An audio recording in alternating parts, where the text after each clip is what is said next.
Gracias por estar aquí. Bienvenidas y bienvenidos todos a este Jueves Libre. Este es un proyecto creado por Fundación País con el patrocinio de Interbanco, que tiene como objetivo ampliar nuestra visión de cómo el arte y la educación contribuyen a la transformación de la vida de las personas. Por lo cual disponemos de una agenda que incluye una serie de conferencias magistrales, charlas, entrevistas y conversatorios, en donde platicaremos con figuras relevantes del arte guatemalteco e iniciamos una amena noche cada semana. Gracias por acompañarnos. Iniciamos.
Muy buenas tardes a todos. Les damos la más cordial bienvenida a este espacio de aprendizaje. Es donde abordamos diferentes temas de arte, educación e intercambio de ideas.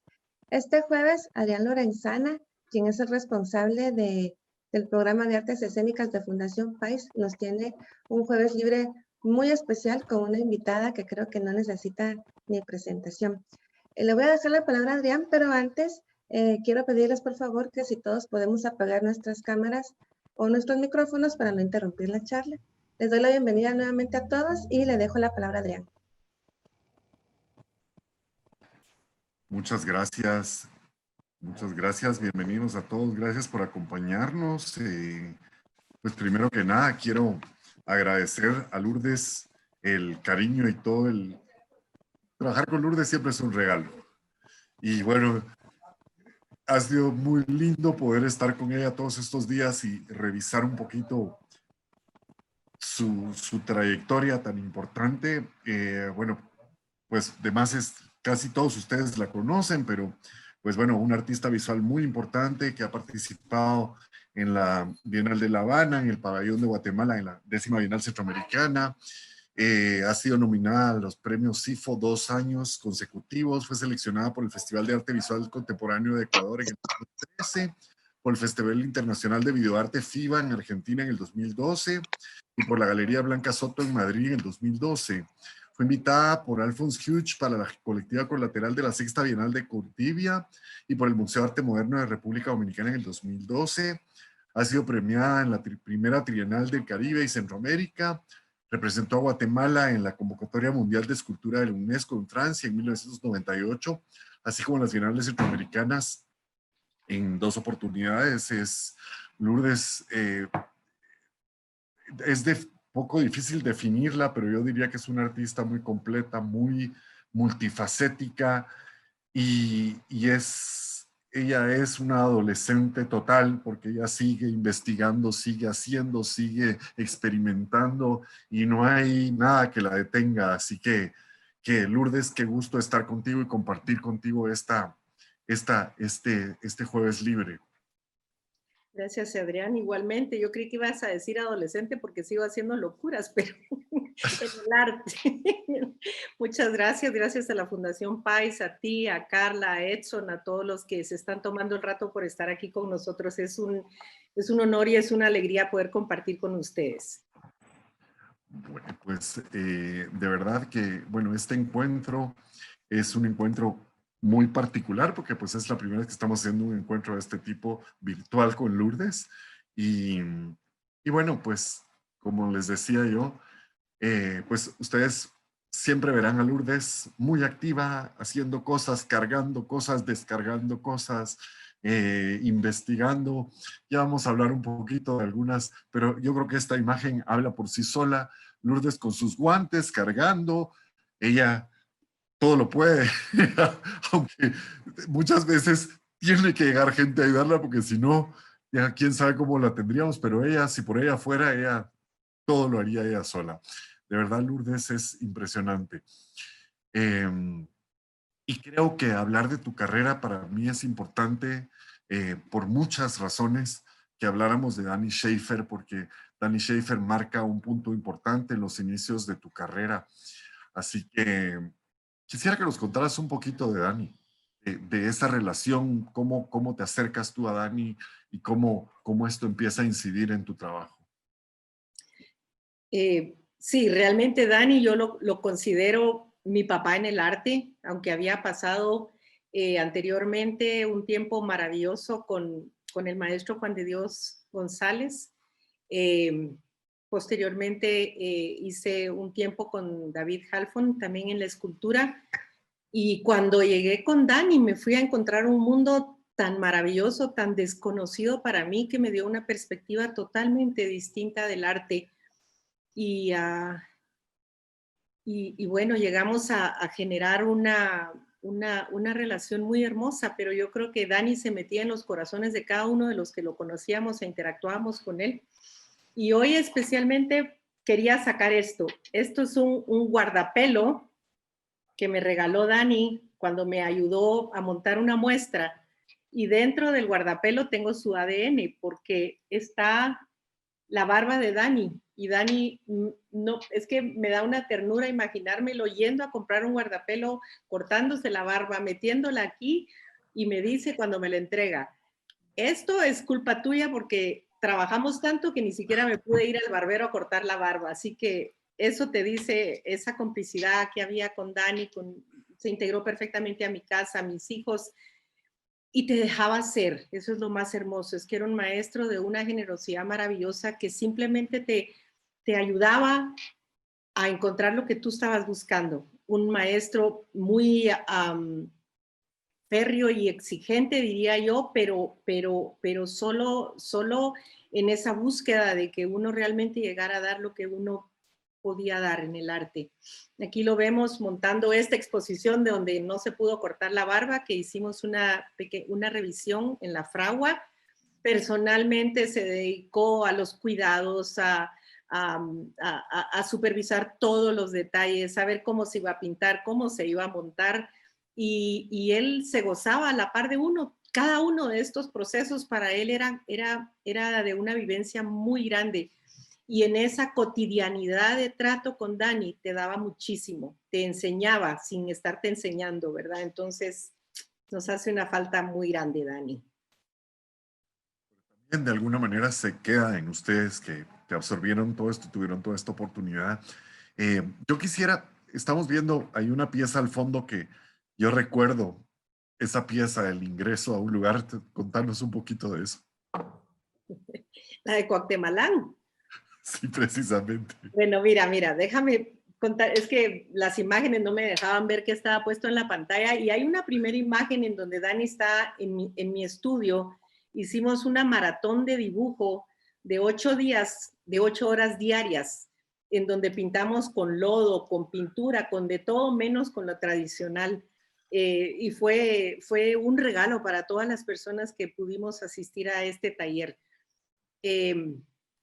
Bueno, Cuauhtémoc es una pieza para mí, que es este tronco, que es una pieza para mí muy importante porque creo que marca un inicio realmente en mi carrera. Siento que ahí yo tengo un pequeño salto, ¿verdad? Entro a una etapa distinta.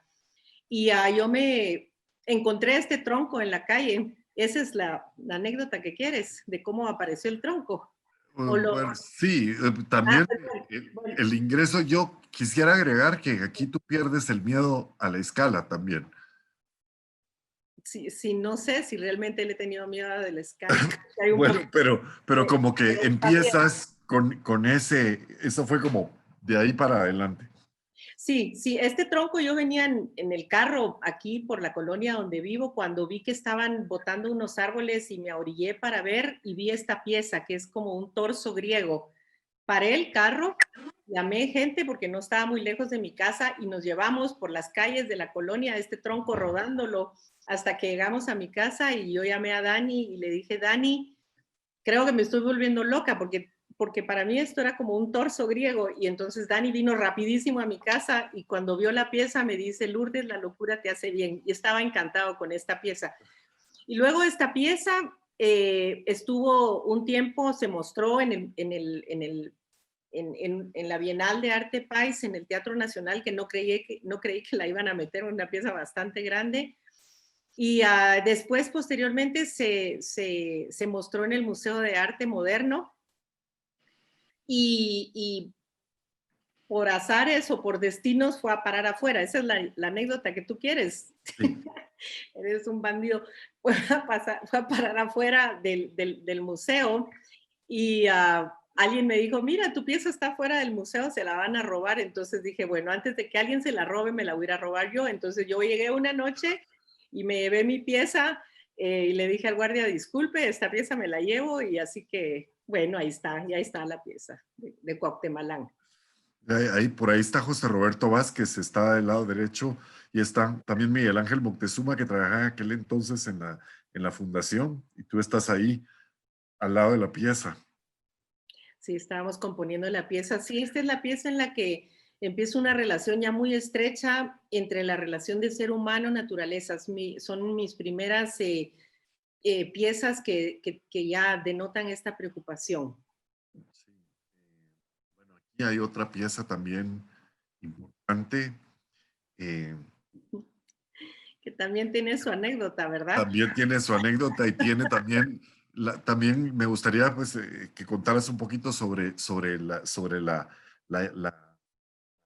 imagen que está ahí, quién es y por qué tiene esas medidas determinadas.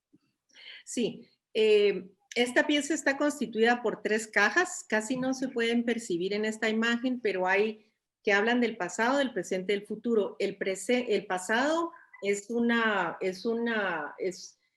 personaje que está hecho con mis medidas, con mi rostro, con mis manos, o sea, yo saqué moldes de lo que pude y después creé este personaje, lo envolví en los periódicos del siglo pasado y lo protegí con plásticos como quien guarda un objeto.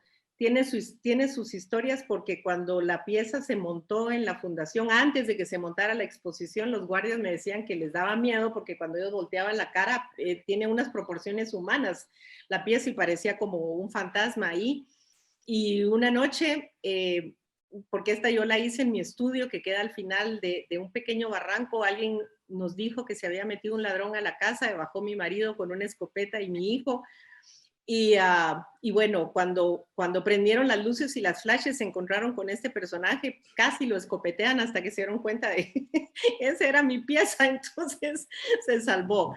Pero bueno, esta es una pieza en la cual el público tiene que interactuar. En la mesa negra la gente escribe sobre el futuro y lo mete en esta otra pieza de acrílico que es como un buzón vacío del futuro en donde se van metiendo los pensamientos de cada quien en una pequeña reflexión del pasado, el presente y el futuro, porque realmente en el presente construimos el pasado, construimos el futuro, pero cuando llega el futuro ya es presente. Entonces, esta pieza es itinerante, pasa por diferentes universidades, cada universidad tiene, cada vez que la pieza se muestra en las diferentes universidades va con su sello e identificado, y cada vez que la pieza se muestra con el pensamiento de donde fue expuesta anteriormente. Aquí también pues hay una pieza que a mí me interesa mucho porque realmente aquí es una intervención, pero me gustaría que nos contaras de esto. También fíjate que sí, me da curiosidad porque yo pensé que esta pieza era anterior, pero son mis primeros pasos dentro de hacer estas instalaciones y me invita Roberto Cabrera a una exposición en los jardines del Teatro Nacional y en ese momento estaba viviendo el país una etapa de mucha violencia y entonces el periódico venía con esta página que decía no podemos seguir callando. Entonces yo me apropio de esta página del periódico, la pongo en un acrílico, la pongo al pie del árbol, pongo el pie de árbol pintado con piedras negras y le pongo unos listones negros, así como se acostumbra en Guatemala a poner los listones en actitud de protestas o de llamadas de atención. Y luego de aquí pues viene esta pieza también que pues es una pieza que está en un espacio semipúblico en la Universidad Francisco Marroquín. También me gustaría que contaras de ella y yo también. Perdón, Adrián, ¿te perdí? Bueno, que esta pieza que está en la Universidad Francisco Marroquín, pues me gustaría que platicaras de ella para que de aquí vayamos a las piezas que siguen.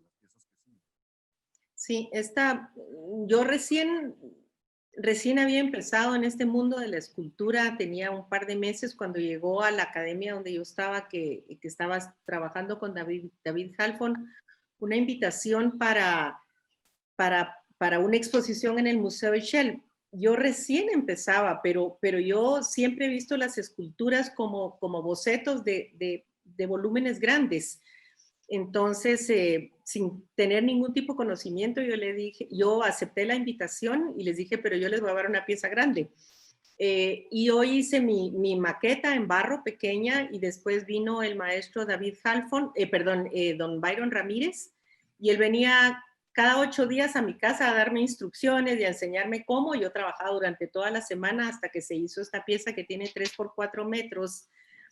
Y lo que a mí me interesaba mostrar en esta pieza es el espacio vacío, estos espacios vacíos que están dentro de cualquier objeto.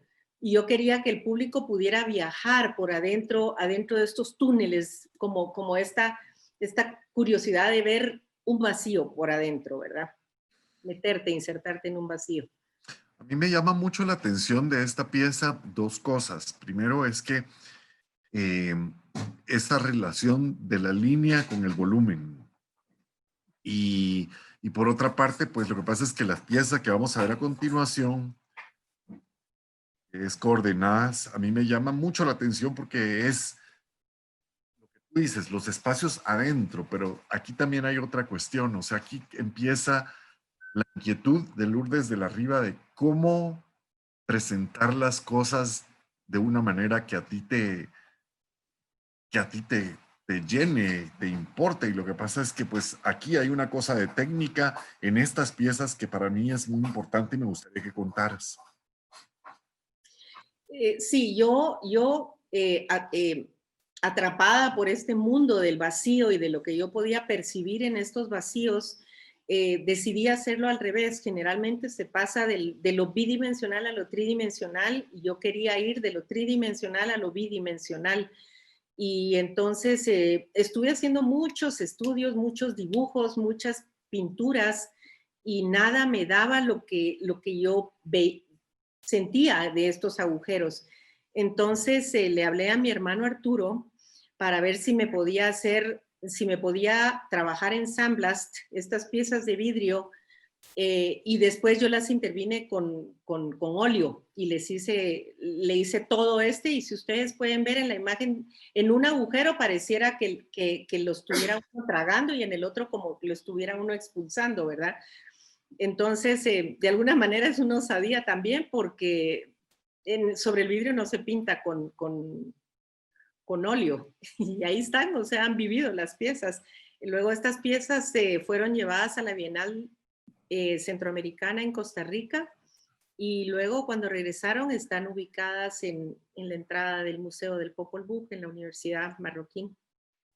Y para mí también aquí hay un punto importante porque aquí además de que empiezas tú a trabajar tus propias técnicas mixtas, que definitivamente no es que las aprendiste de fulano, tú empiezas a experimentar y así es como empieza a surgir esto, pero también aquí es donde empieza cierta búsqueda para mí del tema del video que va a venir más adelante, pero eso me parece a mí genial.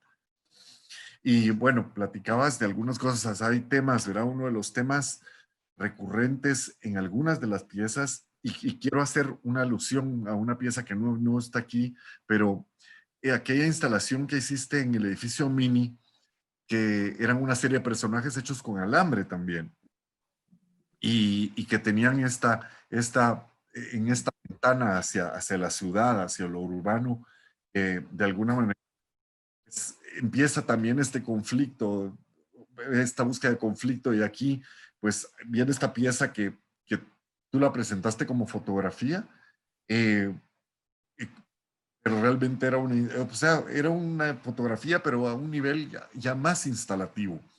Entonces, ¿cómo surge Casa Nueva?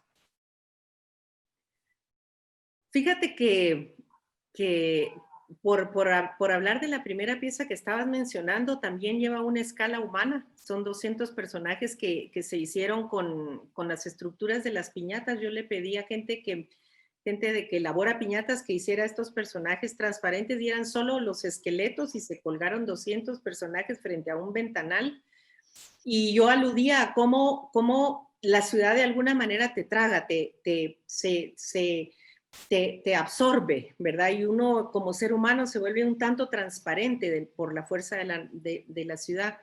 Y Casa Nueva es una pieza que surge, yo no soy fotógrafa y mucho menos en ese tiempo. Mi esposo recién acababa de fallecer, yo pensé que con él se iba todo y estaba caminando en la colonia cuando vi este parque, que es un parque de estos árboles tan hermosos de araucarias, y los estaban cortando y pude ver a los pájaros protestando. No se mira mucho en estas imágenes, pero los pájaros se tenían un gran revuelo y yo sentí un impulso muy grande y entonces le hablé a mi esposo y le digo, gordo, préstame tu cámara. Regresé a la casa corriendo, busqué su cámara y me fui a tomar estas fotografías.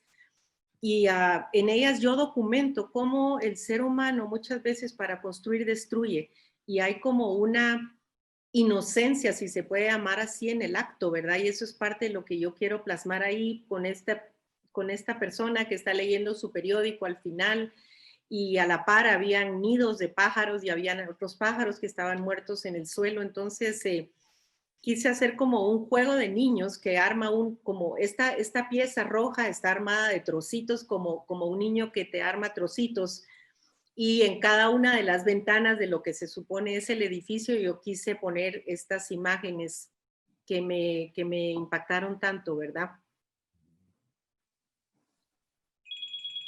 En el tema urbano, me estoy brincando en el tiempo, pero lo que pasa es que me parece también que hay una intervención que tú haces en un edificio que de aquel entonces pues también se retomó. Estos mensajeros que son barriletes, ¿cuántos barriletes eran? Uy, no sé, lo suficientes para cubrir, Adrián, el edificio este que está frente a Telgua en la zona 1. Este es un proyecto que está liderado por Sandra Monterroso como curadora, y la pieza, o sea, el grupo que expusimos, que éramos varios artistas en una exposición de alteraciones cotidianas urbanas. Y de nuevo estábamos pasando esta época de todos los asesinatos de los choferes de los buses, y abríamos la prensa y veíamos una noticia y nos impactaba, y al día siguiente venía otra y se te olvidaba la anterior porque esta otra tomaba protagonismo. Entonces yo decido hacer estos barriletes, todos con noticias de los periódicos, de la prensa, del acontecer diario, y los instalo cubriendo este edificio. El viento, la lluvia y el sol se encarga de irlos borrando, y trato de una manera un poquito lúdica de hablar de cómo las situaciones fuertes que nos pueden impactar en un momento se borran y luego ya vendrán otras a sustituirlas, ¿verdad? Y yo quiero hacer notar también que aquí está, de alguna manera, tiene un diálogo con la pieza pasado, presente y futuro, ¿verdad?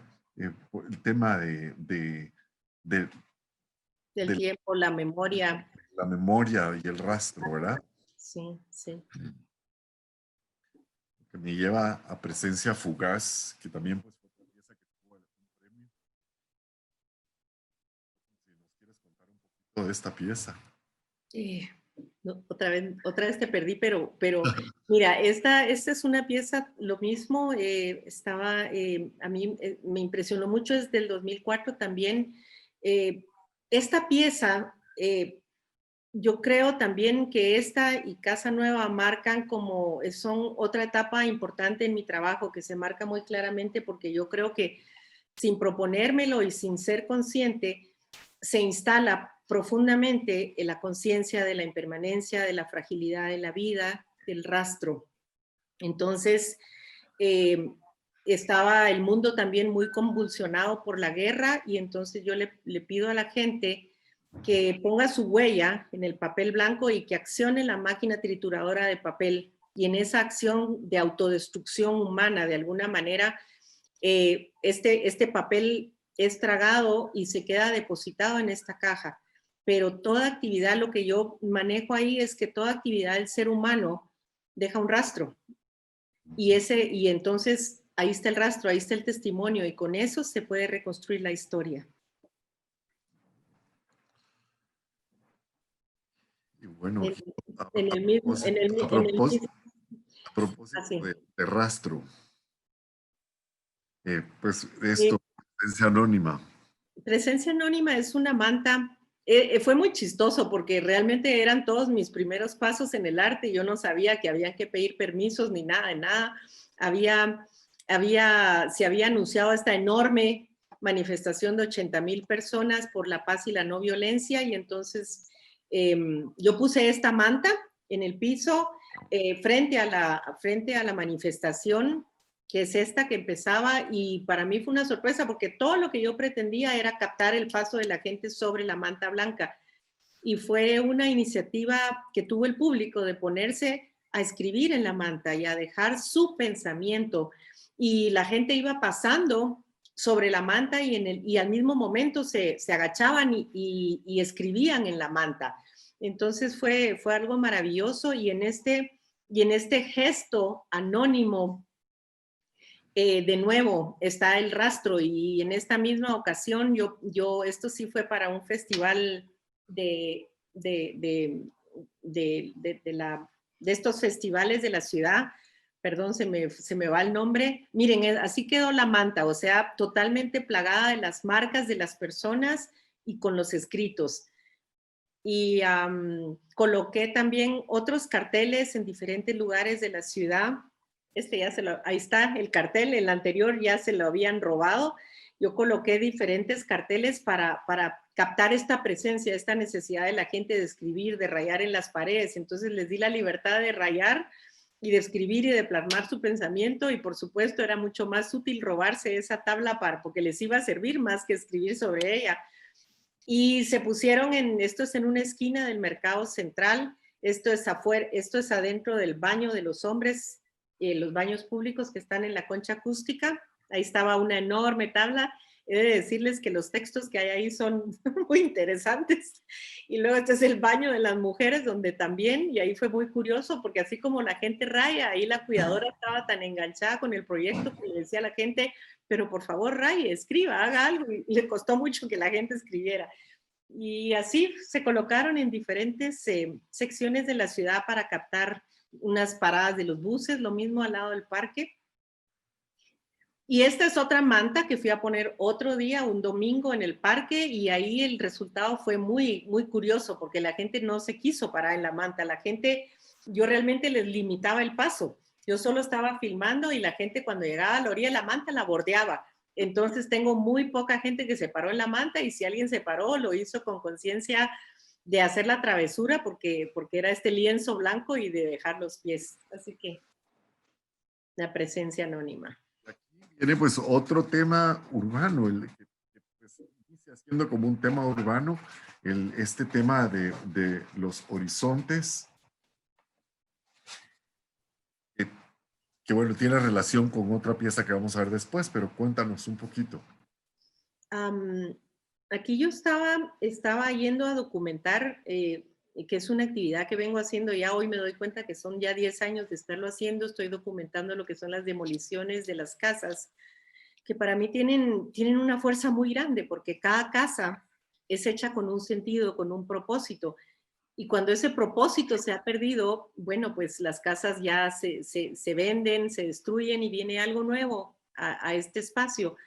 Pero parte de lo que a mí me impacta, porque es cuando empieza en Guatemala todo este boom de construcción, es como de alguna manera estamos empujando a la naturaleza por querer siempre edificios más grandes, espacios para ocupar, y nos olvidamos un poco del espacio y la naturaleza. Entonces, cuando yo entro en estas demoliciones, me encuentro con todas estas imágenes que me aluden a los paisajes, y entonces es como que el paisaje está pidiendo su espacio de vuelta, y es que hago esta pieza que se llama Horizontes. A la par cuando se muestra, cuando se muestra esta exposición, yo presenté este pequeño video que habla de otros tipos de horizontes, ¿verdad? Uno, la imagen de la luna que se mira del lado, de uno de los lados. Yo voy filmando la luna desde el momento en que sale hasta que llego hasta Río Dulce, y era muy interesante porque pasara lo que pasaran, curvas, lo que fuera, la línea mantenía su horizontalidad. y más también en un diálogo con las líneas de la carretera y luego las líneas del tren que fui a encontrar allá en Petén.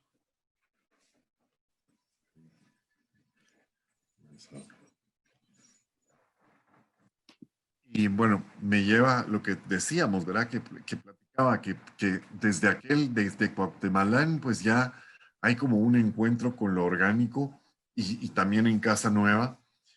Pero aquí viene esta pieza que está relacionada con el grabado, pero también viene, bueno, platicamos de esto, pero yo esto sin que tú me lo dijeras, yo sabía que ese tronco tenía una historia también. Bueno, sí, son estos piezas que te encuentras, ¿verdad, Adrián? Estaban botando unos árboles enfrente del Liceo Guatemala y yo le pedí al señor que me permitiera llevarme el tronco porque yo quería hacer esta pieza, que hago este enorme sello, como un ensello chino. Utilizo papel de arroz, que es otro elemento chino, el color rojo y los sellos, y me dispongo a hacer 1.000.000 de piezas firmadas y fechadas, que muy probablemente no me va a dar tiempo para hacer 1.000.000 de piezas porque las hago personalmente, pero es como esta producción masiva. Y lo interesante es que era un elemento que yo no conté en ese momento, es que el tronco iba a ir envejeciendo. Entonces, conforme han pasado los años, el tronco está evidenciando su tiempo también, ¿verdad? Y se ha ido rajando. Y mis termitas traviesas ya decidieron también tomar el tronco, así que ya me salen los pequeños agujeros del tronco. Y la pieza que se ve abajo instalada, porque esta es una pieza para el salón de grabado, para el primer salón de grabado en el 2008, muestro estas piezas todas colocadas en orden en esta intención de la sobreproducción, ¿verdad? Ordenada, en fila, seriada, hablando de cómo le doy vuelta al término de Made in China for Made for China. Es como que estamos hechos para la China, porque la demanda que existe de ellos, de nuestros recursos naturales, es enorme. Y luego sale esta pieza de Made for Corea, lo mismo en la misma cuestión, porque la mayoría de nuestro mármol blanco sale en camionadas, y no camionadas, ¿verdad? En furgones enormes para hacer estatuillas y todo, o sea, es muy apreciado nuestro mármol blanco. Entonces yo fui a la marmolera, a Guatemármol, y vi estos bloques y este bloque 59 porque los bloques que separan para ser llevados para Corea los sellan con un nombre y les ponen, con un número y los identifican, y yo pedí que me vendieran uno de estos bloques, los rescato para de ser convertido en un montón de piececitas ornamentales y lo vuelvo como este sello gigante también.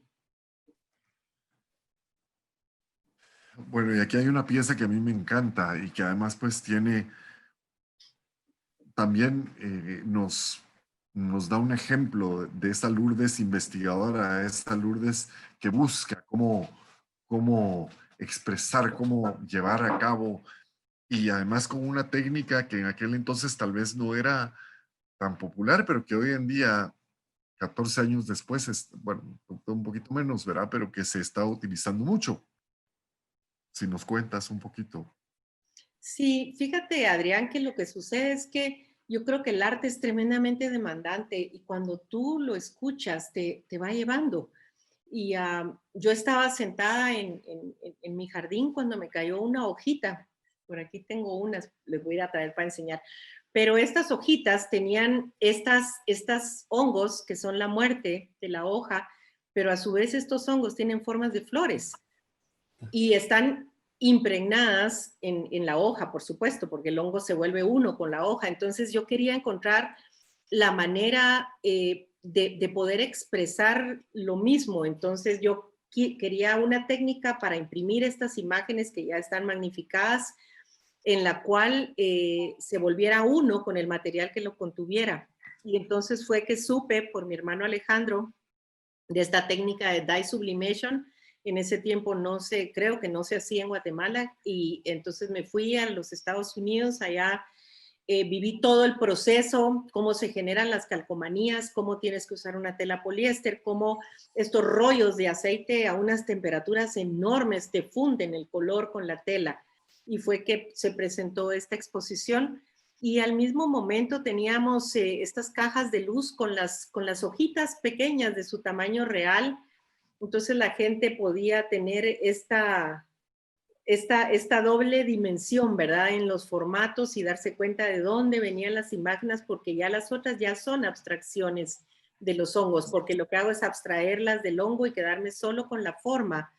Y esa vez en el espacio, que esto fue en la casa de Santo Domingo, en la antigua Guatemala, llenamos el piso de hojas, entonces la gente se paraba sobre las hojas, tenía la conciencia del sonido, las hojas se hacían presentes porque ellos se paraban en las hojas y luego las veían magnificadas y luego podían ver sus tamaños reales. Y tuvimos además de esto una otra imagen que no se ve ahí, de una caja de luz gigante también con otra de las imágenes. Entonces no es querer hacer algo diferente, es tratar de encontrar esa técnica que te ayude a hablar de eso que tú quieres o de ese propósito que tiene la obra, ¿verdad? Sí, que de alguna manera apoye lo que tú quieres decir de la forma que tú lo quieres decir, ¿verdad? Es que tiene un lenguaje, o sea, los materiales tienen un lenguaje, cómo presentas los objetos o lo que estés presentando tienen un lenguaje, y ese lenguaje tiene que ir de la mano con tu discurso, ¿verdad? O tratar por lo menos de unirlos.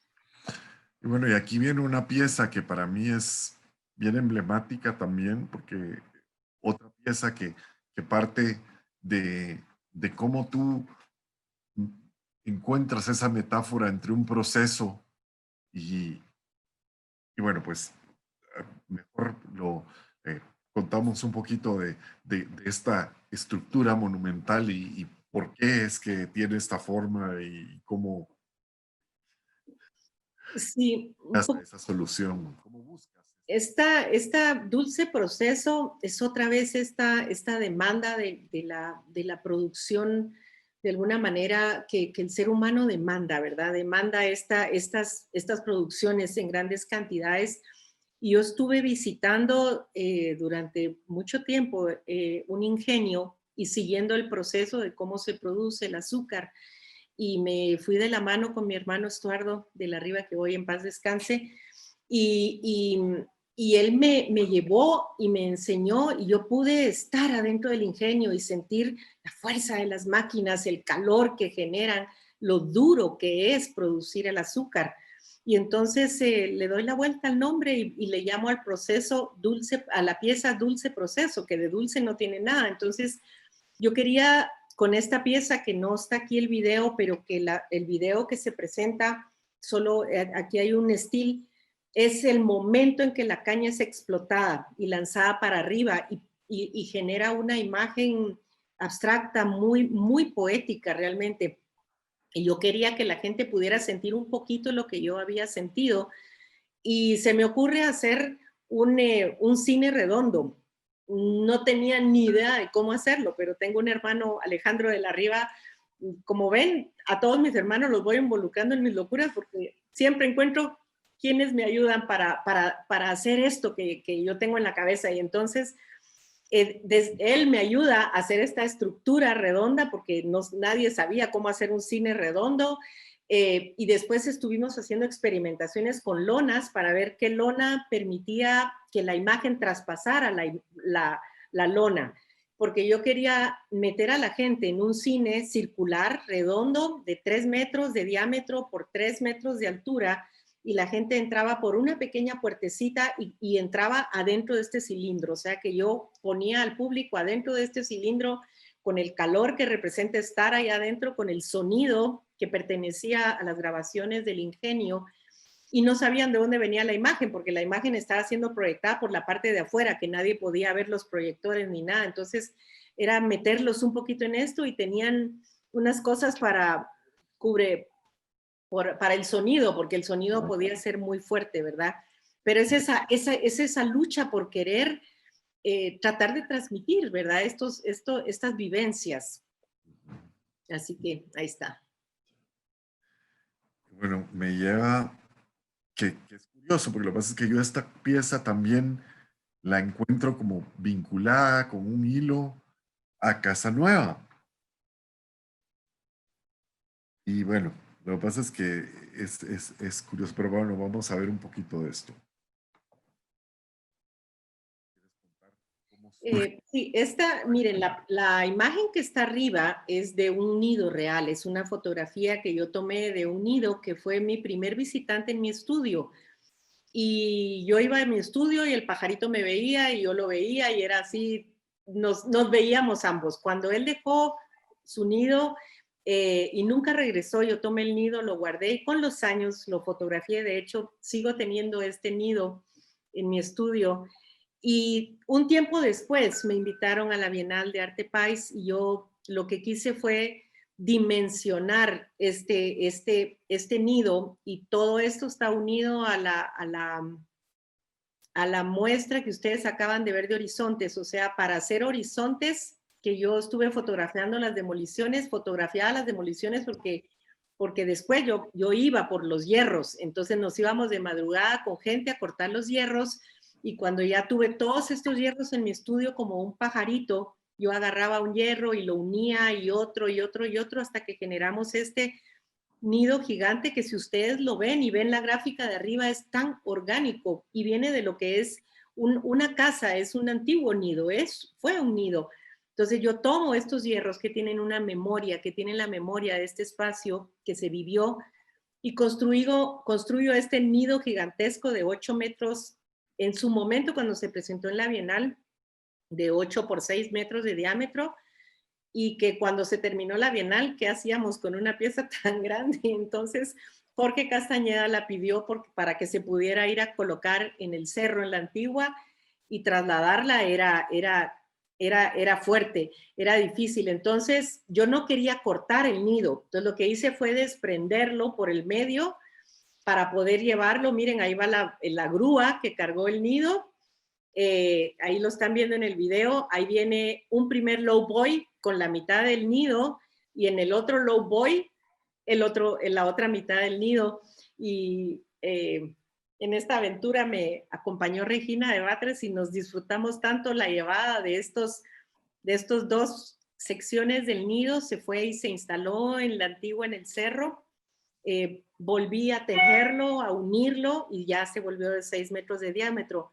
Pero lo más hermoso de esto es que, aludiendo a este espacio que le quitamos a la naturaleza al querer construir tanto, este nido de hierro es apropiado por los pajaritos, y me encanta porque yo digo que es el Disneylandia de los pajaritos, y se llena de pajaritos que se mantienen ahí jugando y brincando de una ramita a otra. No me tenían miedo, yo los estuve ahí filmando, y bueno, esto es esto de Espacio Frágil. Y se llama Espacio Frágil. Pero aquí hay una invitación que te hacen a ti a participar en una de estas actividades. Esto fue a propósito del Mundial de Fútbol, si no estoy yo mal. Sí, sí, sí. Y aquí es donde te digo que uno tiene que tratar de encontrar la razón, Adrián, de las cosas que haces. A todos los artistas nos dieron una pelotita de estas plásticas que todas conocemos, una pelota naranja, y teníamos que hacer algo aludiendo al Mundial de Fútbol. Y yo me puse a pensar realmente qué genera el fútbol, qué genera un Mundial de Fútbol. Y me di cuenta que lo que genera es una comunicación, una gran comunicación a nivel mundial, y yo quise tratar de hacer visible esta comunicación, y entonces a esta pelota la instalo en el centro del edificio Correos, cuando las palmeras todavía eran bebés, ahí lo veo todavía, y entonces suspendí esta pelota en el medio del espacio. No les puedo decir la locura de hacer eso con andamios, y ahí sí no me subí porque me daba miedo, pero yo sentía que alguien se caía y me sentía re mal por seguir mis locuras. Y entonces atravesamos los 1800 metros de hilo, que fue lo que yo utilicé, la mayoría por la pelota, para suspenderla en el centro, y ocupaba todo el edificio de Correos, desde el piso de arriba de la azotea, al segundo, el tercero, el segundo y el primer piso. esta pieza. Así era, yo la quería hacer de fibra óptica, pero una locura, o sea, realmente era muy caro poder hacer Pero eso. también, una vez más, como te digo, aquí hay esta presencia de la línea que tú has tenido también en muchas de tus piezas. Y bueno, aquí viene una parte interesante, muy interesante, que creo que ha sido como casi un laboratorio para ti, como dijiste, tus inquilinas, eh, los creadores, y bueno, está esta pieza, pero creo que le vamos a pedir a soporte técnico que nos haga favor, pueda salir yo de aquí, para que veamos un poco y platiquemos al respecto.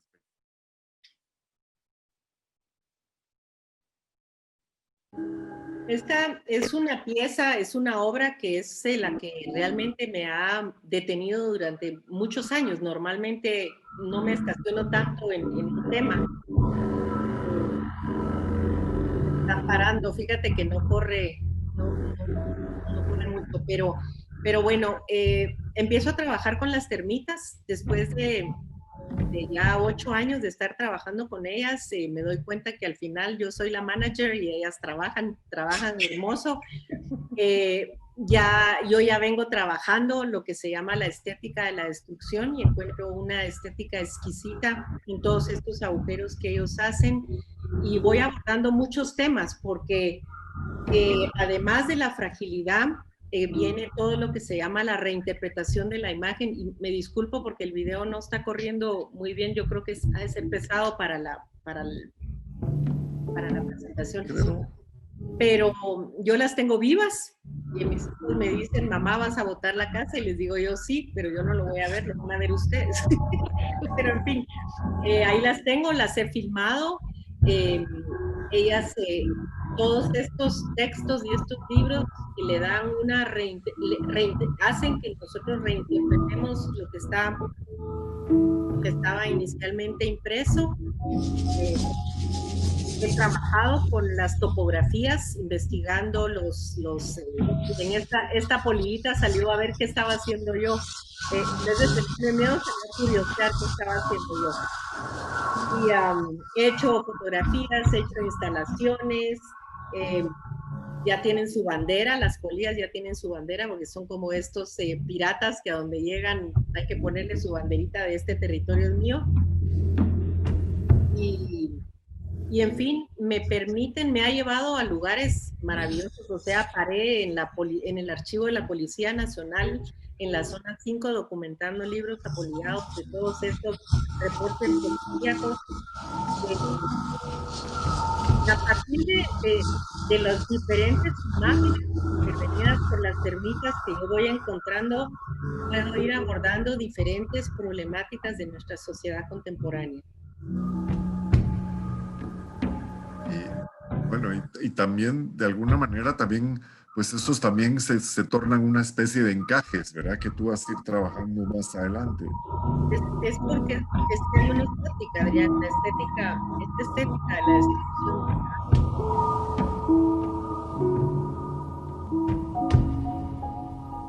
Lourdes, ¿cómo llegas a las termitas? ¿Cómo es ese primer encuentro? Fue maravilloso, y vieras que después me daba yo de golpes, Adrián, porque botaron la casa de mi suegro, donde vivían mis suegros, y parte de lo que sale de una casa que ya cumplió muchas veces son libros, y había un batch de libros apolillados en cantidades, pero yo no había tenido el encuentro con ellas, si no, no las hubiera dejado ir esos libros. Hoy ando a la cacha de todos estos libros. Y me quedé con un libro porque me gustó el nombre, o sea, porque a mí este como el pintor me gusta mucho, y el libro se llama Los Creadores.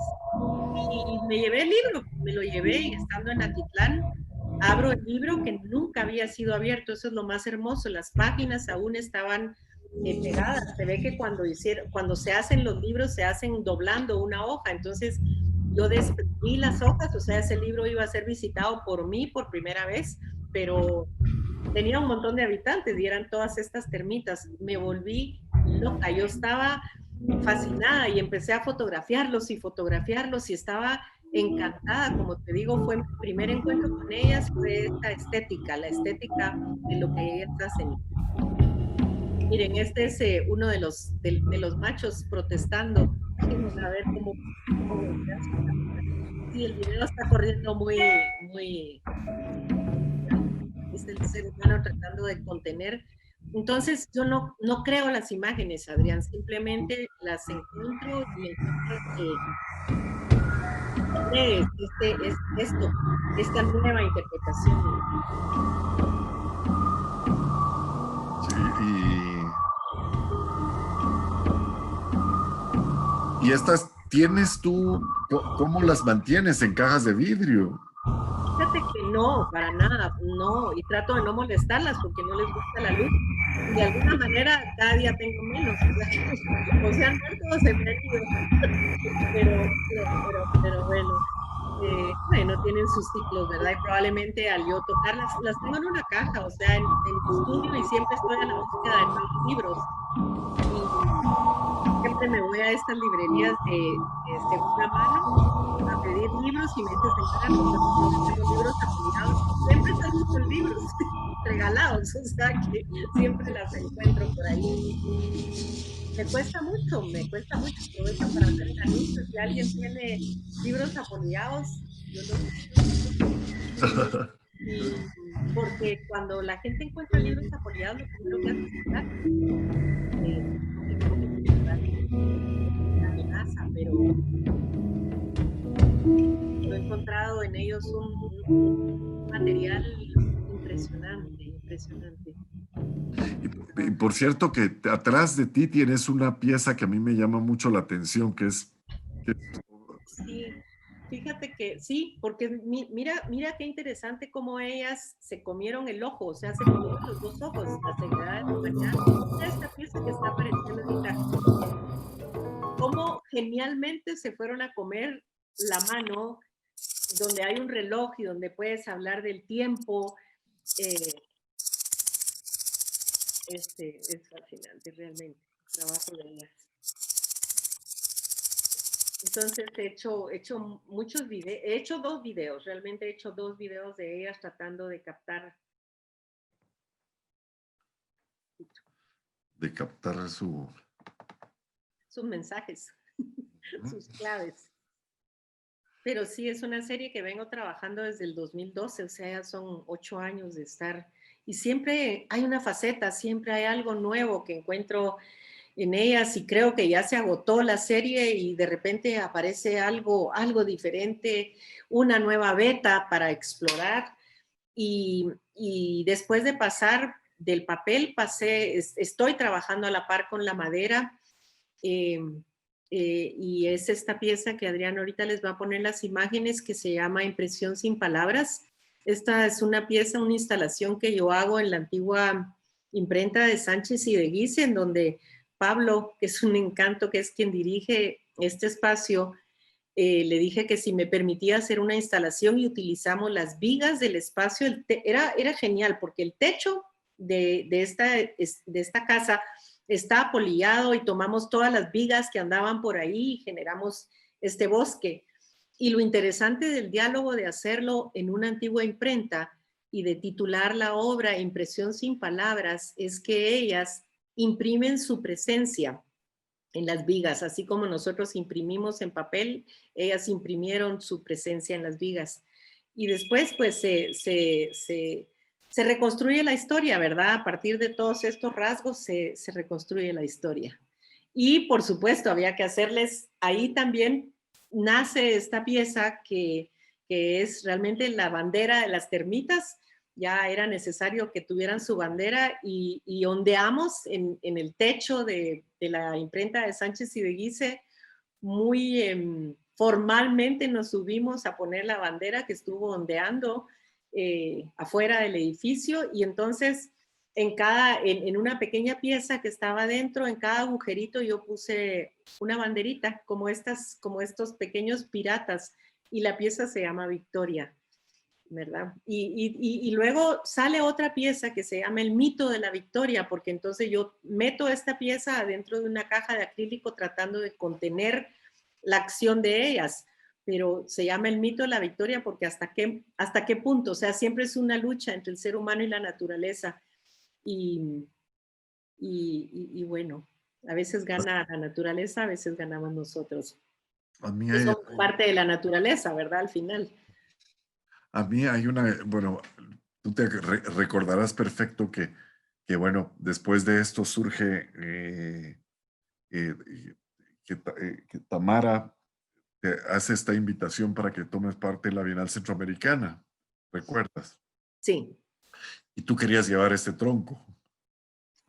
yo quería, pero era grande, yo quería un tronco grande, sí. Sí, pero yo te decía, pues es que eso, para que lo dejen pasar por las aduanas va a estar dificilísimo, ¿verdad?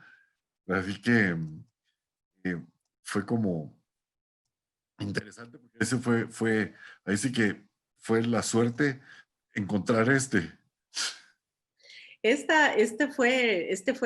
Yo le pedí a Andrea Martínez que me ayudara. Ella estaba viviendo en Costa Rica en ese momento y ella encontró esta troza hermosa que tenía no solo la acción de las termitas, sino que también había rodado por el mar y había estado en el mar. Entonces es una pieza que tiene mucha historia inscrita. Y bueno, sí, fue una viga enorme que Andrea se trajo en su carro y que ahora que ella se vino a vivir a Guatemala, sigue guardando la pieza porque esperamos poder traerla, aunque sea abajo de un tráiler o algo, porque es una pieza que tiene su historia, pero no hemos logrado traerla. Así que, tan linda Andrea, ella me ayudó mucho. Y en esta ocasión el espacio era muy lindo, el espacio era muy lindo porque era un antiguo fuerte ahí en Costa Rica. Y para mí que fuera un fuerte y que en este espacio que es en donde está colocada la Gran Victoria, era el lugar de donde los guardias podían disparar y proteger el espacio y que ahí estuviera esta troza enorme y llamarla la Gran Victoria, tenía un diálogo muy interesante. Además de que estos agujeros de esta torre de control recuerdan los agujeros que hacen las termitas en la troza. Entonces era así como el lugar, el match perfecto para colocar la pieza. Y en ese momento, en esa ocasión, como teníamos un espacio grande, pudimos mostrar mis libros, que son mis tesoros. O sea, yo llevo los libros intervenidos por las las polías, por supuesto, habiendo pasado por Truly Nolen, porque si no, no entraba a Costa Rica. Y hicimos una exposición mixta porque había video, había otro video, había una instalación, había la Gran Victoria, teníamos fotografías, tenía los pequeños papelitos colocados en la pared. La pared que está del lado derecho. Y que no se mira mucho, pero son pequeños restos de papeles, lo que nos van dejando las termitas. Son en los encajes de las termitas. Fíjate que sí, pero yo llamo la pieza, busca la pista e inventa la historia, porque al final todos tenemos nuestra propia vivencia y todo lo que tú miras, lo miras a través de tu propia experiencia, de tu propio conocimiento, de tu propio saber. Entonces, aunque tú encuentres solo un pequeño rostro, una pequeña mano, un pequeño detalle de una imagen, tú completas el resto y puedes inventarlo, ¿verdad? Entonces, inventa la historia, como muchas veces se hace, ¿verdad? Cuando uno quiere reconstruir una historia, te la inventas. Y bueno, aquí después surge la invitación a la Bienal de La Habana. Sí. Sí, me invitan a la Bienal de La Habana el año pasado. Y para yo llevarme, entonces ese es un mural muy grande que tengo que hacer y para poder llevarme, lo que ustedes miran al principio son todos estos pedacitos que para poder yo llevármelos hice unos sobres en los que fui metiendo mis piezas separadas para poder después desplegarlas en este mural de 20 metros de largo. En la parte de abajo ustedes pueden ver un estudio, se hizo un estudio para poder imaginarnos la escala, pero como era tan alto el espacio y tan largo, no lo podía llenar solo de estos papelitos, entonces lo que hice fue magnificar las estéticas y los agujeros de las termitas y crear estas figuras que parecen abstractas, pero que vienen de los agujeros que hacen las termitas. Y lo que ustedes ven abajo es que para yo poder visualizar, porque a veces ya cuando uno se va a formatos tan grandes es complicado, bueno, pinté una de estas formas en la pared de mi casa y le pegué cualquier papelito de todo para tratar de visualizar el formato de lo que yo tenía que hacer, poder dimensionar, ¿verdad? En una escala justa para el espacio. Viajaron los libros también, así que... Bueno, aquí viene otra pieza que... Bueno, veamos las imágenes antes de que nos cuentes. Bueno, vámonos viendo. Porque pues esto surge de aquella caída de la arena del volcán. Sí, es cuando se acuerdan ustedes que hubo esta tarde de lluvia, que de repente, acompañando a la lluvia, empezó a caer arena negra. Y yo me acuerdo de haber escuchado en los noticieros que hubo más de alguno que dijo que creían que parecía el fin del mundo, porque no habíamos tenido una experiencia a esta magnitud. Y en ese momento yo estaba invitada también a uno de los festivales del Centro Histórico, y empecé a perseguir a los camiones que estaban limpiando la ciudad, los camiones de la municipalidad, para pedirles que me fueran a dejar la arena que estaban recogiendo a mi estudio. Y por supuesto me hicieron firmar un papelito en el que yo me comprometía a no volverlos a llamar para que fueran a sacar la arena de mi estudio. Y con esta arena negra del volcán hice estos muebles, hice un amueblado que puse en círculo, en circular, para que la gente pudiera dialogar, pudiera de una experiencia negativa generar algo positivo, generar comunicación. Entonces habían dos cosas: estaba el amueblado, que se volvió el lugar de convivencia de la gente, y la gente los tocaba y no podía creer que se había construido algo con eso que decían que no servía para nada y que solo era de daño, y se volvió de verdad un centro de sociabilización exquisito. Y a la par, con los costales en donde estaba la arena negra del volcán, hice estos beanbags gigantes y los coloqué también en círculo a la par del amueblado, para que entonces los niños jugaban ahí. Las tardes se llenaba de niños brincando de un beanbag a otro, y bueno, cumplió su cometido. Realmente fue un lugar que de algo duro y difícil que nos dio la naturaleza se pudo hacer algo positivo, ¿verdad? Genial. Bueno, aquí viene otra pieza que también está relacionada con el acontecer. Pero empecemos con la pieza de la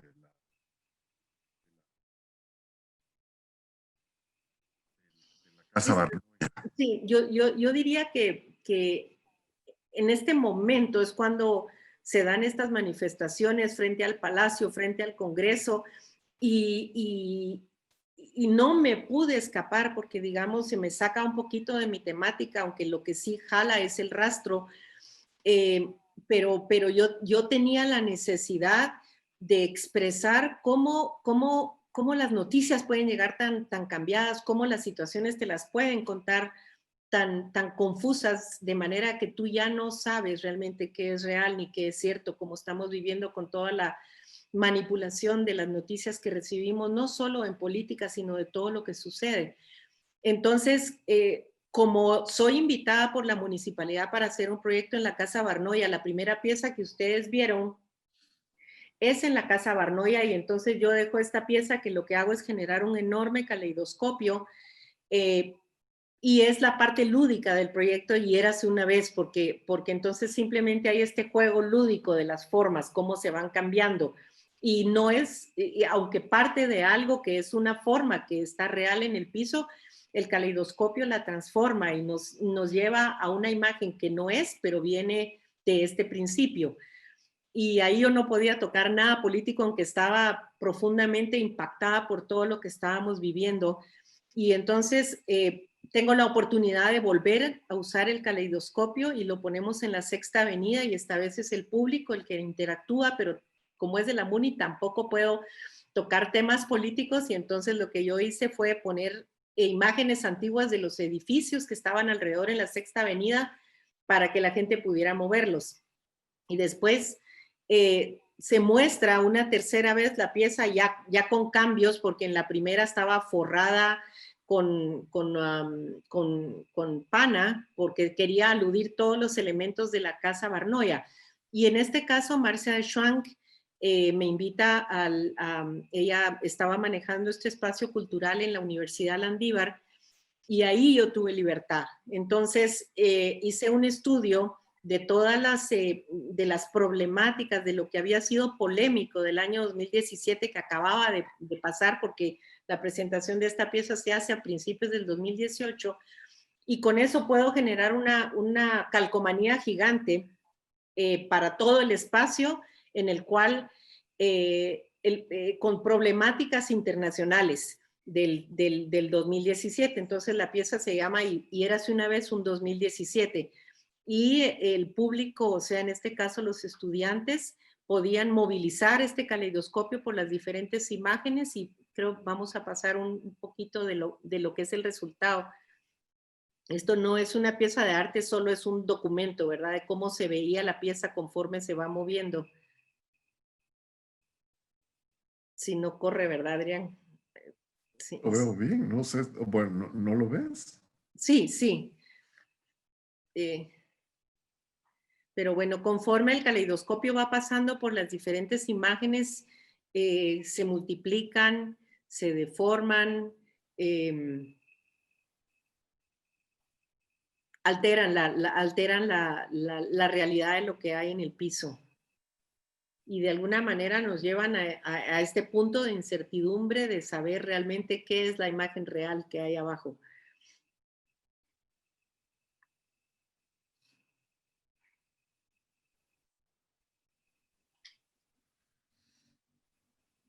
Me surge la inquietud, Lourdes, esta pieza, o sea, es Marcia la que te invita a que lleves la pieza, no fue una sola, o sea, ella vio la pieza y de ahí surgió esto. Marcia vio la pieza, ella está por ahí, me imagino que podrá respondernos, pero sí, Marcia vio la pieza seguro en la Casa Barnoya, y me invitó a participar y le propuse esta pieza. O no me acuerdo, a ver, Marcia, a mí se me confunde todo, no sé si está por ahí, Marcia. Aquí estoy, sí, eso ¿Cómo fue. fue? Fue que, bueno, es un poquito más largo, pero no quiero tomar mucho tiempo. Empezó con los caleidoscopios chiquitos que estaban en la mesa en la Casa Barnoya, y luego el grande. Y entonces cuando yo vi el grande, pensé que era ideal porque tenías la idea de las noticias y de cómo se venían distorsionadas las noticias o falseadas o lo que fuera, o que discutimos o tratamos el tema ese, y entonces surgió la idea de por qué no hacerlo en la U, porque entonces se puede poner en toda la galería, que es pequeña, ¿verdad? Era pequeña la galería, pero eran 6 metros cuadrados. Entonces, ¿por qué no hacer toda una imagen con las noticias y entonces hacer el caleidoscopio y colocarlo ahí? Y había la libertad de que no había restricción de temas, y sobre todo para que los estudiantes percibieran esa idea de la noticia equivocada o falseada, etc. Eso fue.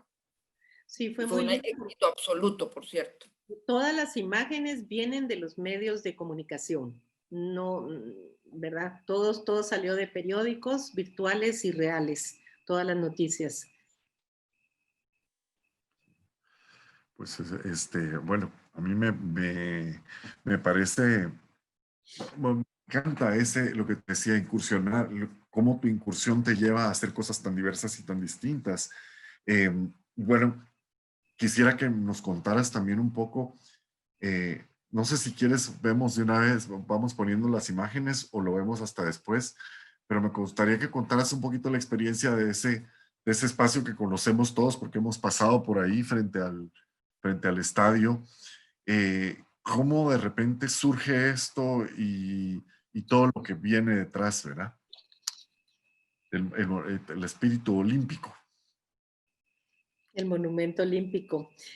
Fíjate que esto surge de una convocatoria porque el Comité Olímpico Internacional le pide al Comité Olímpico de Guatemala hacer un concurso para que los ganadores de este concurso en Guatemala, y esto se da en todos los países, las piezas, la obra ganadora o las obras ganadoras iban a concursar en el Comité Olímpico Internacional en Ginebra. Ganamos 2 personas, gana Mónica Torreviarte en la parte bidimensional y gana mi pieza en la parte tridimensional. Y un tiempo después se da la oportunidad, finalmente las piezas de Guatemala nunca salieron porque Guatemala estaba tarde con el concurso y nunca salieron de Guatemala las piezas.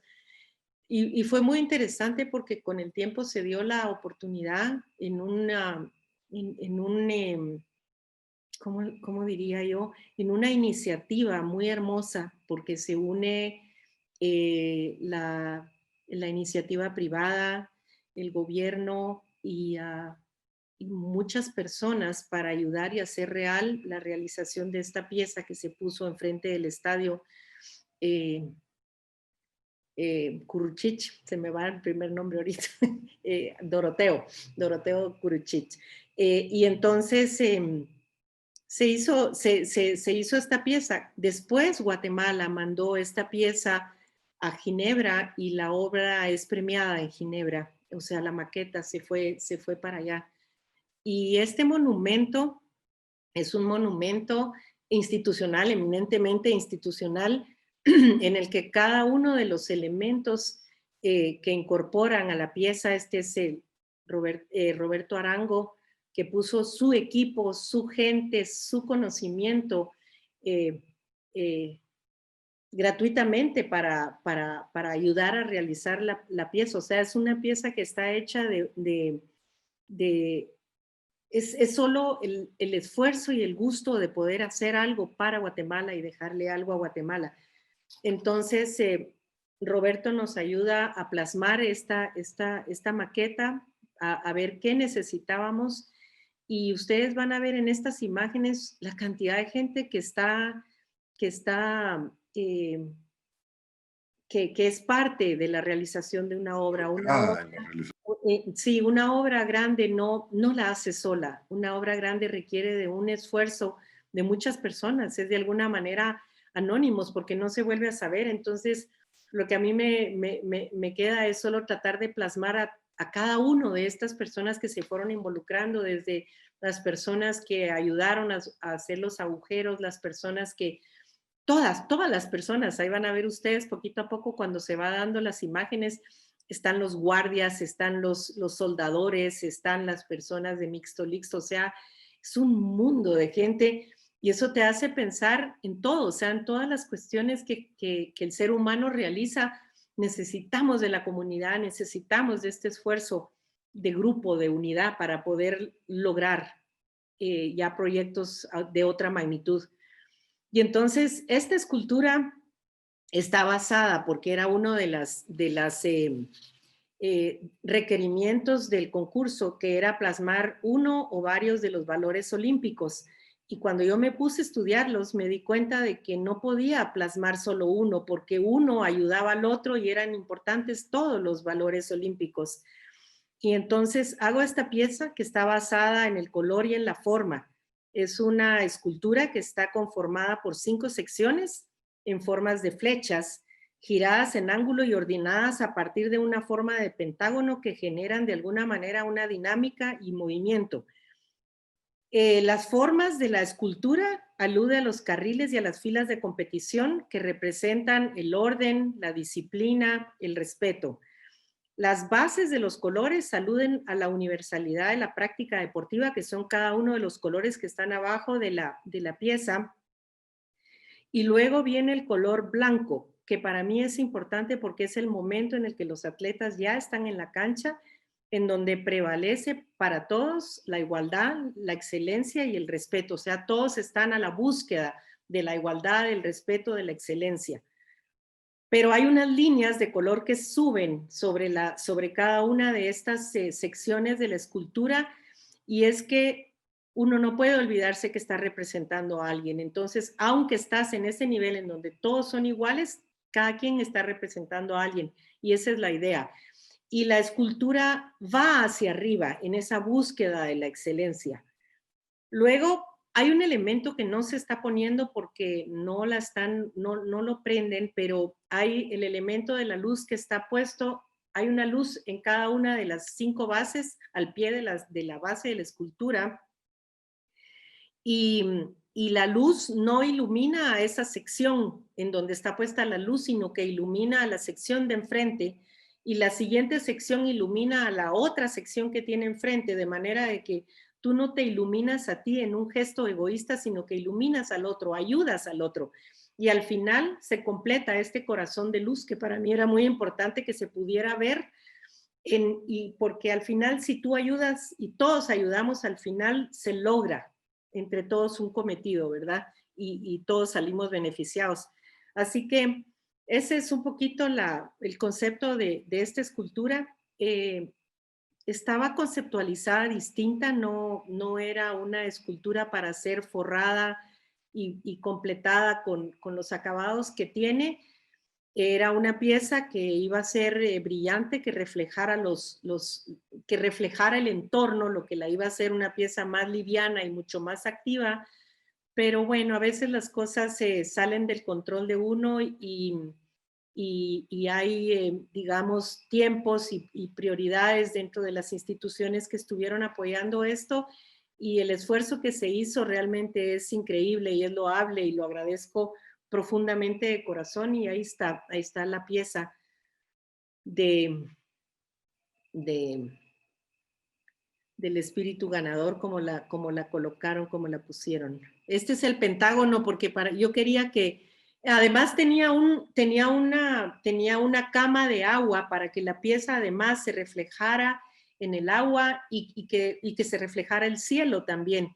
Y de hecho, cuando la gente pudiera estar adentro de la pieza, pudiera ver hacia arriba y pudiera ver este pentágono, que lo que enmarca es un pedazo de cielo. Y estos son todos los detalles. Ahí miran ustedes, los trabajadores, este esfuerzo titánico que se hizo para poder construir esta pieza. Y yo creo que...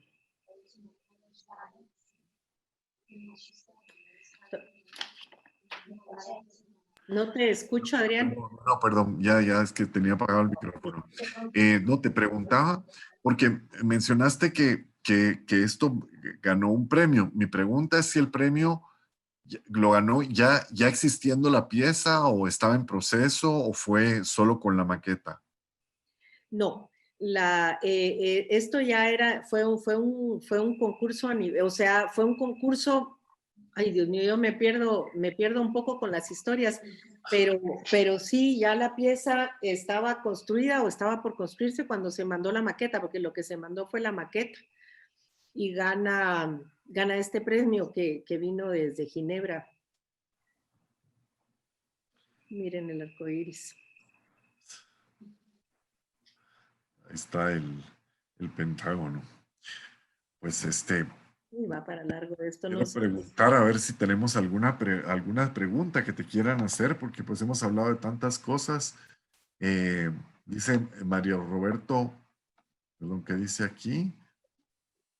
Mario Roberto Paz dice: felicitaciones, Lourdes, lo disfruté mucho, además de haber estado a cargo del Consejo Cultural de la Municipalidad. Mis hijos Roberto y Alejandro fueron alumnos de Dani. Sí. Si alguien quiere hacer una pregunta, por favor, más que bienvenidos. Ya hay una pregunta. Dice Andrea MP. Es impresionante toda tu obra y en sí el compromiso que tienes contigo misma. En este camino que ya has recorrido, ¿qué es para ti ser artista?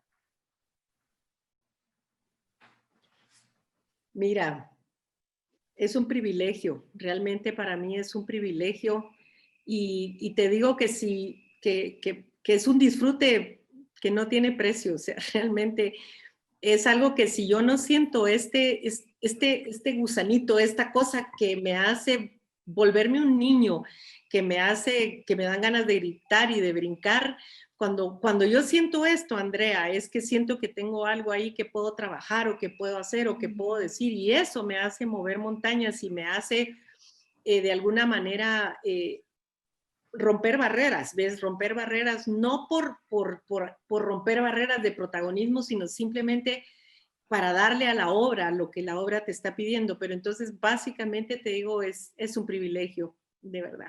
me hace feliz, realmente me brillan los ojos cuando me hablan de arte, cuando puedo ver arte, cuando puedo hacer arte, me llena de vida.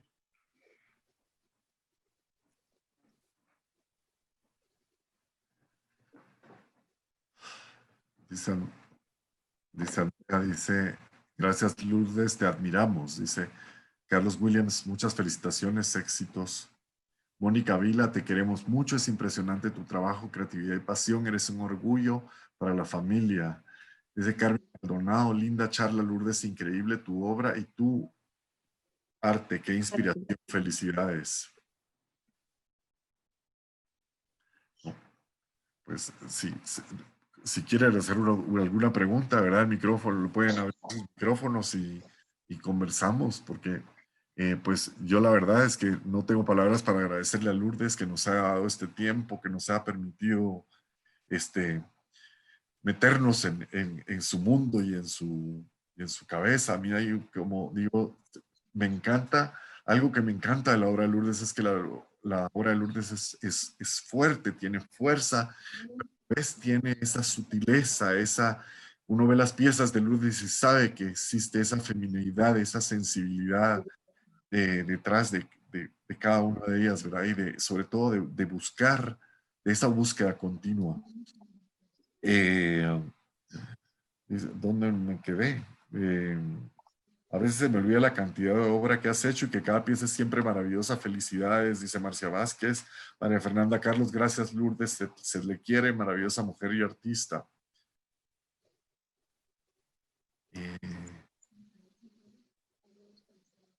Luego dice María Mercedes Sánchez, eres un orgullo para tus amigas de la infancia. Compañerita del colegio, saludos. Tan lindo. Creo que alguien iba a decir algo, ¿fue Tony? No, y yo solo estaba oyendo. Elvira José, felicitaciones María Lourdes por tu obra, eres un orgullo para Guatemala, cariños. Pues, lindos, gracias. Pues bueno, pues de verdad yo agradezco mucho este tiempo. Dice Ana Álvarez, qué orgullosa nos hace sentir, muchas felicidades y felicitaciones, te queremos. Claudio Solares, felicitaciones Lourdes.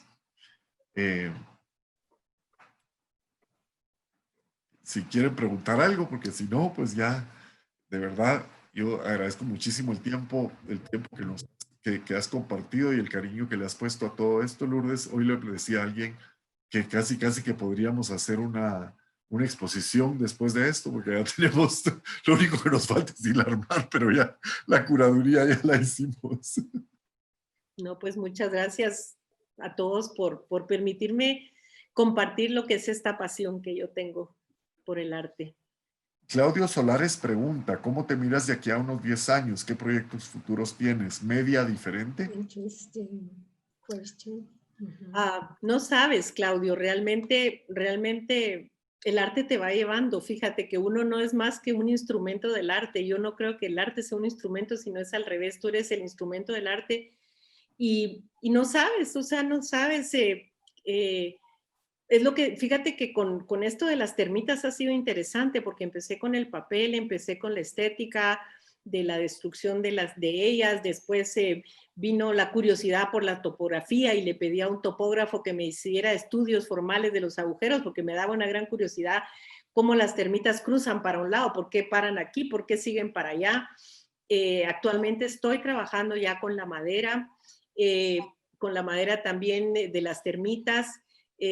Sigo trabajando con las demoliciones de las casas, ese proyecto sigue ahí caminando. Siento que estoy en una etapa interesante en la que empiezan a confluir otras ciencias y otras... siento que en esta etapa con las piezas nuevas que vienen saliendo se están incorporando otros elementos, otras ciencias como la literatura, y alguien me mencionaba que probablemente el baile podía ser interesante también por otras cosas que estoy trabajando. Entonces nunca lo sabes, es una sorpresa, es una incertidumbre, y dejarte llevar y simplemente sentir Es lo único que puedes hacer. Yo no sé si uno puede programar, y si Dios me da 10 años de vida, lo único que yo quisiera es poder seguir trabajando. Eso es. PDO dice, orgullo de todos los guatemaltecos también representados en las bienales. Marcia Vázquez puso, creo que ya, no sé, creo que se le fue algo. Luego Michelle Bischoff pregunta cómo se llama la obra que abrió la charla. Ese es Paisajes Mentales, es el video, si es el que está refiriéndote. Carlos Williams dice, gracias a la Fundación por poder compartir con tan brillante artista. Claudio Solares pregunta, yo no recuerdo si has hecho instalaciones sonoras, ¿nos podrías comentar? No, todavía no. Yo lo que quería decir era que ya podrías hacer una retrospectiva. Ah, sí, definitivamente. Eso. Antes de que te metas en la otra etapa en la que ya estás empezando. Ya vamos a hacer eso, espero. Te queda tarea, Adrián. Sí, hay que bucear otro poquito, pero ya. Se nos quedaron varias obras en el tintero, pero sí. No, se nos quedaron muchas cosas, pero había que hacer una selección porque el tiempo lo teníamos medido. No, ya es bastante, sí. Mucha paciencia tuvieron, es muy largo, sí. Felicitaciones a la Fundación, una entrevista para la historia. Michelle Bishop, gracias, felicitaciones Lourdes, gracias Fundación País, Adrián, una charla inspiradora, brillante artista. No, pues muchísimas gracias a todos ustedes, de verdad que lujo, como les digo, primero compartir con Lourdes todos estos días y tener esos diálogos y esas charlas tan entretenidas y tan divertidas. Aunque ustedes no lo crean, ayer era la medianoche y seguíamos en estas, y así hemos estado, pero bueno, con Lourdes siempre es fascinante platicar No, es chistoso porque todo tiene una anécdota. Me dice Adrián, ¿por qué no hacemos la plática alrededor de anécdota? Le dije, sería genial, pero había que ser formales, así que no se pudo. Bueno, pues muchísimas gracias, Lourdes. Gracias, Adrián, de nuevo, gracias a la Fundación, gracias Edson, Carla, todos. Sí, muchas gracias a todos. Carlita. Pues gracias a todos los que nos acompañaron. La verdad es de que fue como una clase de historia de arte guatemalteco. Estaba impresionada con todo el trabajo. Gracias Lourdes, también gracias Adrián. Y los esperamos el otro jueves, donde Maya Huracán nos va a dar una charla sobre los espacios públicos. Así que gracias a todos, feliz noche y de verdad gracias por la plática.